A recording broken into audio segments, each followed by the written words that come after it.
हिंदी में यूपीएससी की तैयारी से संबंधित प्रोग्राम्स को देखने के लिए सब्सक्राइब करें स्टडी IQIAS हिंदी।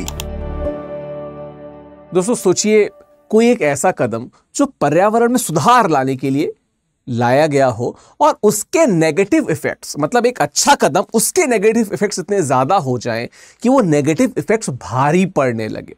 ठीक है, मेरे पीछे एक आर्टिकल है द हिंदू का कि जो स्टोन्स लिखा है ना, क्वारीज एक्सपेंडिंग इन केरला, है ना।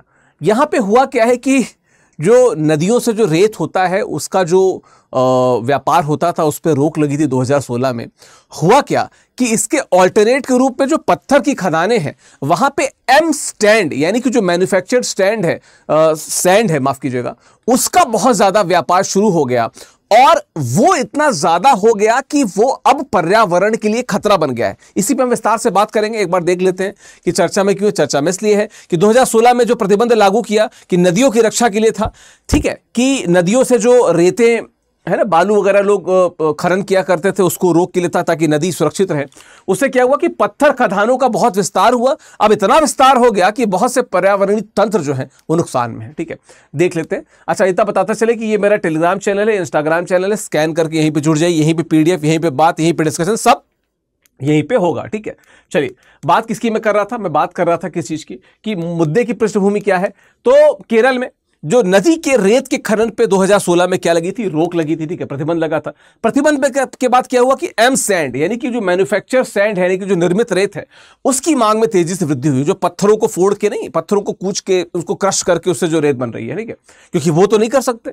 2016 में पत्थर खदानों का विस्तार 2015 से अगर देखा जाए तो पत्थर खदानों का विस्तार 174% बढ़ गया है। सोच लिए कितनी बड़ी वृद्धि है ये। ठीक है, औसत वार्षिक विस्तार की तुलना में बहुत ज्यादा बढ़ गया है। कुछ खदानों का आकार एक वर्ष में 2 गुने से अधिक हो गया। ये तो एवरेज है, कुछ का 200, 250, 300 भी गया होगा। ठीक है, अब क्या है कि NIT कालीकट के शोधकर्ताओं ने 72 खदानों का अध्ययन किया जो संरक्षित क्षेत्रों के 10 किलोमीटर दायरे में स्थित है।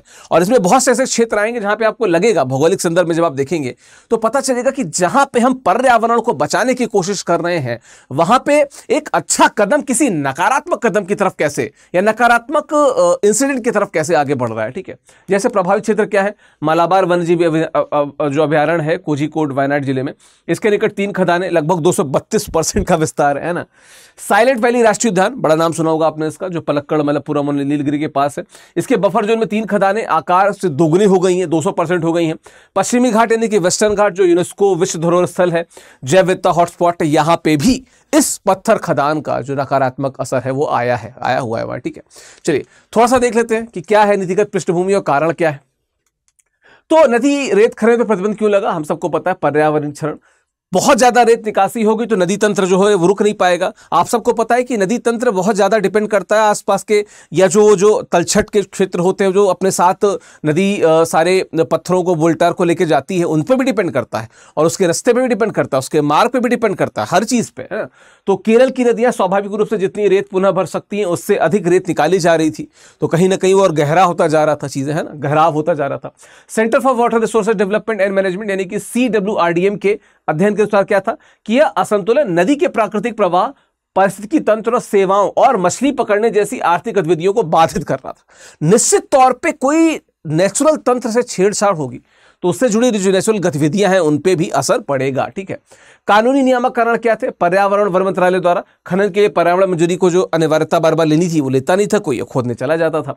केरल रिवर बैंक संरक्षण और रेत हटाने का विनियमन अधिनियम 2001 के प्रावधान इससे जुड़े। सर्वोच्च न्यायालय और राष्ट्रीय हरित अधिकरण यानी NGT के निर्देश आए, तब चीजें कुछ सुधरी, कुछ बेहतर हुई। ठीक है, चलिए नीतिगत पृष्ठभूमि थोड़ा और देख लें। नदी तंत्र प्रभाव क्या पड़ा? नदी तल में गड्ढे, लगभग 800 के आसपास गड्ढे केवल पेरियार नदी में थे। वो जो खनन हो रहा था जो 2016 में बंद कर दिया गया था, सोचो एक अकेले इस नदी तंत्र में इतने ज्यादा गड्ढे हैं, बाकी नदियों में क्या स्थिति हुई रहेगी। ठीक है, नदी की दिशाओं में परिवर्तन, मान लो सिटी की तरफ चला गया या कहीं ऐसी जगह जहां पे नहीं जाना, किसी पार्क की तरफ चला गया, पूरी उसकी हरियाली नष्ट हो जाएगी, है ना। मछलियों के प्रवासी मार्ग पे प्रभाव, निश्चित तौर पे जो भी जीव जंतु जुड़ते हैं सबके प्रवास मार्ग पे इसका प्रभाव पड़ेगा। ठीक है, जैसे लिखा है ना कि कोल्लम जिले के चावरा गांव में ये देखा गया कि जो मछलियों का प्रवास होता है, जहां पे मछुआरे डिपेंडेंट होते थे, वो पूरा खराब होता गया। ठीक है, चलिए बात करें कि जलीय जीवन का विनाश भी निश्चित तौर पर जब इतनी बदलाव आ जाएंगे, नदी ही एक तरीके से रास्ते से हट जाएगी तो इस पे तो प्रभाव पड़ेगा। ठीक है, चलिए क्या है एम सैंड को थोड़ा देख लेते हैं। मैन्युफैक्चर्ड सैंड क्या है? सरल शब्दों में कठोर चट्टानों जैसे ग्रेनाइट को तोड़कर और बारीक कणों में पीस कर बनाई गई कृत्रिम रेत जिसे कह सकते हैं हम लोग, ठीक है। उद्देश्य क्या है? निर्माण उद्योग में आप सबको पता है कि जब घर बनता है तो बालू का इस्तेमाल, बजरी का इस्तेमाल, गिट्टी का इस्तेमाल होता है, उसमें से एक ये बालू है, ठीक है।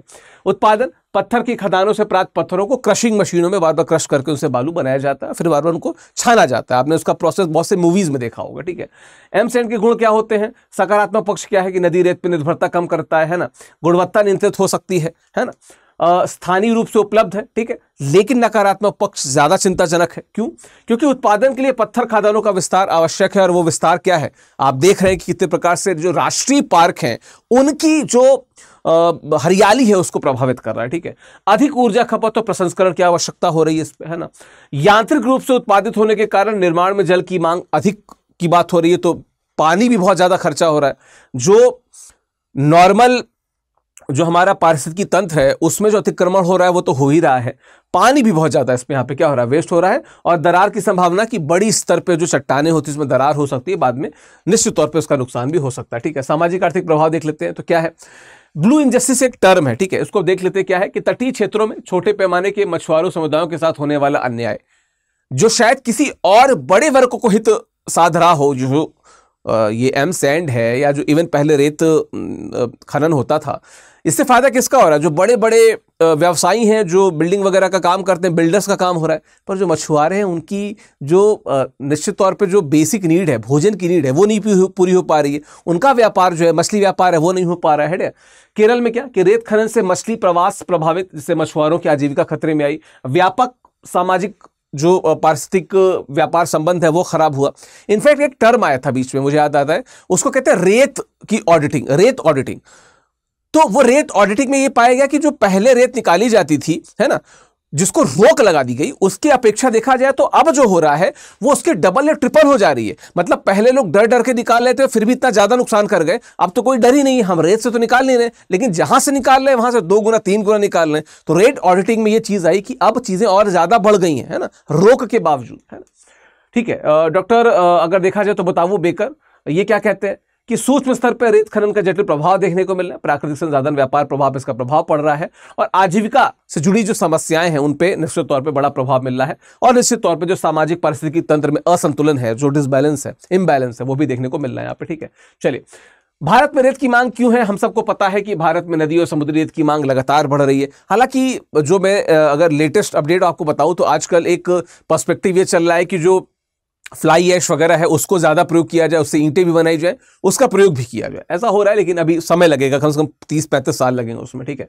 प्रमुख शहरी केंद्रों में सर्वाधिक मांग है, लगातार बिल्डिंग बन रही है, निर्माण उद्योग का तेजी से विस्तार हो रहा है। मांग के पीछे के कारक शहरीकरण, निश्चित तौर पर तेजी से बढ़ते शहर, बुनियादी ढांचा विकास, जो इंफ्रास्ट्रक्चर बढ़ रहा है, सड़क पुल बांध बढ़ रहे हैं तो उसमें बालू लगेगा, और निर्माण क्षेत्र की वृद्धि हो रही है, आर्थिक विकास हो रहा है तो बालू का या रेत का काम तो पड़ेगा। अब भाई जनसंख्या वृद्धि हो रही है तो आवास बढ़ रहा है, तो इंफ्रास्ट्रक्चर बढ़ रहा है, तो शहरीकरण हो रहा है, तो ये सब कारण कहीं ना कहीं एक दूसरे से जुड़ते ही है, ठीक है। क्या है समाधान? तत्काल उपाय क्या किया जा सकता है? तो संरक्षित क्षेत्रों के 10 किलोमीटर के भीतर नई खदानों पर रोक लगाई जाए, ये एक बड़ा समाधान हो सकता है। मौजूदा खदानों का पर्यावरणीय प्रभाव आकलन किया जाए, इन्वायरमेंट जो इंपैक्ट असेसमेंट होता है EIA, वो किया जाए, है ना। खदान विस्तार पर कठोर निगरानी रखी जाए कि जो विस्तार अनधिकृत हो रहा है उसको कैसे रोका जाए, ठीक है। सतत रेत प्रबंधन क्या कहता है कि वैज्ञानिक रेत ऑडिटिंग का व्यापक कार्यान्वयन किया जाए, है ना, कि कैसे बेहतर किया जा सके। लिखा है कि वैज्ञानिक रेत ऑडिटिंग, जो अभी मैंने बताया रेत ऑडिटिंग को, उसको कार्यान्वयन पे लाया जाए कि नहीं, अगर पहले जितना होता था कम से कम उसके रिस्पेक्टिव में हो, इतना ज्यादा ना हो कि 300-400% बढ़ जा रहा है, ठीक है। 16 नदियों में सीमित और विनियमित खनन की शुरुआत की बात की जाए, ठीक है। पुनः पूर्ति दर के आधार पर खनन सीमा निर्धारित की जाए, है ना। यह है दीर्घकालिक रूप से क्या किया जा सकता है कि किन विकल्पों का पुनर्नवीनीकृत एग्रीगेट जो क्या कहते हैं का उपयोग बढ़ाना, यानी कि जो रिसाइकल्ड एग्रीगेट्स हैं, जैसे मैंने फ्लाई ऐश वगैरह की बात की, इस प्रकार की चीजों का प्रयोग कीजिए रेत की जगह पे। निर्माण और विध्वंस अपशिष्ट से रेत का जो निर्माण होता है उसका प्रयोग किया जाए। फिर से बता रहा हूं कि जो वेस्टेज है उसको रेत के रूप में लाया जाए, वो ज्यादा सही है, ठीक है। और वैकल्पिक इसका निर्माण जो सामग्री है उसका देखा जाए कि ऑल्टरनेट क्या हो सकता है, अगर तो रेत नहीं तो क्या। जैसे अब हम लोग देख रहे हैं कि फ्लाई ऐश से बनी ईंटें आजकल बड़ी, जो बड़े बड़े भट्टे थे बंद हो रहे हैं, और फ्लाई ऐश वाली ईंटें आजकल बहुत जो टाइलिंग के काम पे आती है उनका बड़ा इस्तेमाल हो रहा है। तो कहीं इनका प्रयोग किया जाए तो कहीं ना कहीं एक बेहतर हमको उपाय मिल सकता है। चलिए, बेहतर उपाय की बात की जाए तो आज 21 तारीख है और आज अंतिम दिन है इन प्रतिज्ञा बैचेस की अगर बात करें तो इसमें जो फ्लैश सेल चल रही है, यानी कि जो कोड फ्लैश कर रहा है विकास लाइव, इसका प्रयोग करके आप इस फ्लैश सेल में मैक्सिमम डिस्काउंट प्राप्त कर सकते हैं। क्यों? क्योंकि 2027 और 28 के जो हमारे बैचेस हैं, इस बैच के बहुत सारे स्टूडेंट ऐसे हैं जो अक्सर कहते हैं, तो बीच बीच में कुछ रैंडम सेल्स हम इसलिए ले आते हैं कि वो बच्चे जो जुड़ना चाहते हैं हमसे, क्योंकि ध्यान रखिएगा ये दोनों बैच बहुत जल्दी क्लोज भी हो रहे हैं, ठीक है। तो 2027 और 28 के जो हमारे बैचेस हैं इसमें प्राइसेस आप यहां पे देख सकते हो। देखो, प्राइस की वगैरह के बाद सेकेंडरी है, प्राइमरी है कि इससे बेहतर कोर्स अवेलेबल नहीं है मार्केट में, इससे ज्यादा कॉम्प्रिहेंसिव कोर्स अवेलेबल नहीं है। तो you should not gate delayed, आपको डिले नहीं करना है, आपको जुड़ना है इस बैच से, ठीक है। ध्यान रखिएगा आज रात तक इस सेल की वैलिडिटी रहेगी। हिंदी साहित्य का जो नया बैच है जो मलिक मोहम्मद जैसी से शुरू हो रहा है, विकास लाइव कोड का प्रयोग करके आप अधिकतम डिस्काउंट भी प्राप्त कर सकते हैं। क्लासेस जो है वो 28 से 29 तारीख से शुरू होंगी और उसके अगले 9-10 दिन तक एडमिशन होगा, फिर एडमिशन क्लोज हो जाएगा।